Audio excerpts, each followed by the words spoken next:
She's not waiting for roses. She's waiting for a fire that doesn't flinch. She won't ask if you're strong. She'll pull away and watch what remains. Her silence isn't absence, it's a signal. Her warmth turns cold, not to punish, but to provoke. This is not her mood, it's your moment. Most men miss it. They apologize for things they didn't do. They chase comfort, not clarity. And in doing so, they fail the unspoken trial. This isn't about her being unpredictable. It's about whether you can hold your center. The moment you shrink, the moment you beg for peace instead of standing in it, you disappear. Not from her life, but from your own spine. She's not testing your kindness. She's testing your presence. Long before modern buzzwords twisted manhood into memes, Carl Jung understood the deep myth of masculine becoming. He knew that the feminine, especially in its mythic form, does not request strength. It awakens it, through tension, through contradiction, through chaos. The feminine doesn't give you a script. She gives you contrast. And through that mirror, what Jung called the anima, the inner woman, your true self is either revealed or shattered. When she withdraws without explanation, when her energy shifts without warning, she's not being unfair.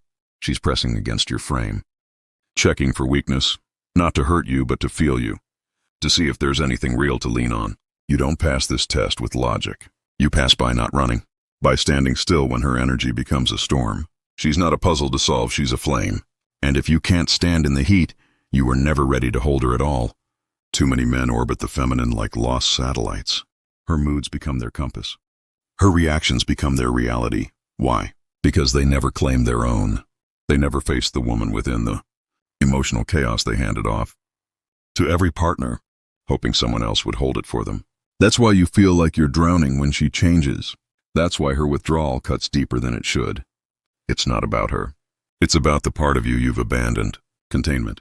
That's the word. Not dominance. Not control. The sacred masculine doesn't fix the chaos. He doesn't flee from it. He holds it steadily, silently sovereign. When she tests you, she's not trying to break you. She's looking for something she doesn't even have words for. A man who won't disappear when things get hard. Not physically, spiritually, psychologically, emotionally. Feminine energy is wild. It is not logical. It is not tidy. It is not convenient, but it is sacred. And it initiates. It pulls you into the underworld not to destroy you, but to strip away everything false. So when she grows cold, when she challenges you, when she withdraws her affection, it's not rejection. It's a reckoning. Do you remain grounded or do you collapse? Do you chase? Do you shrink? Do you explain? Do you plead? And it's not manipulation. It's ancient. Jung called it individuation, the process of becoming whole. And wholeness cannot happen until you confront the feminine within you. Not as fantasy, but as force, because no woman is just herself.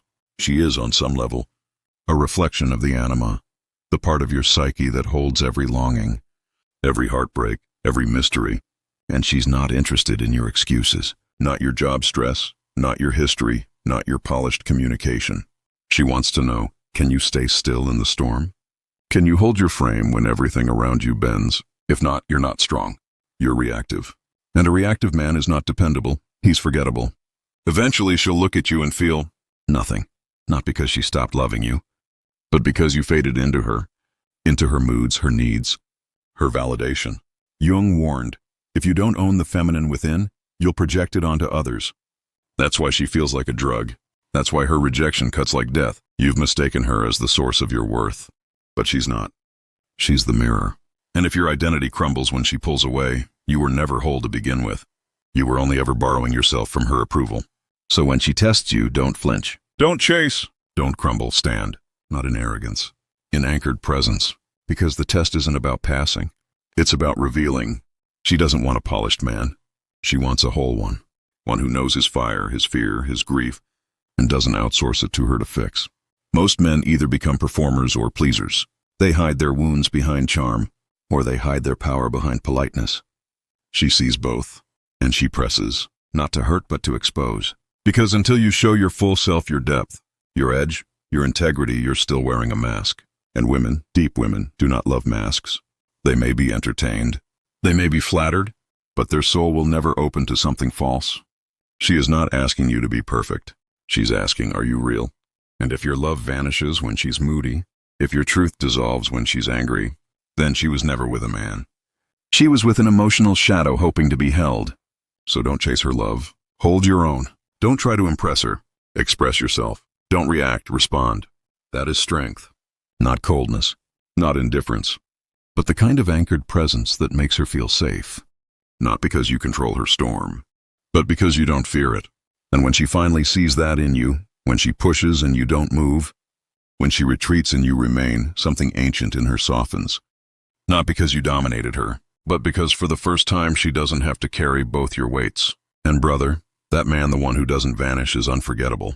Not because he tried to pass the test, but because he became the kind of man who no longer needs to. That's the paradox.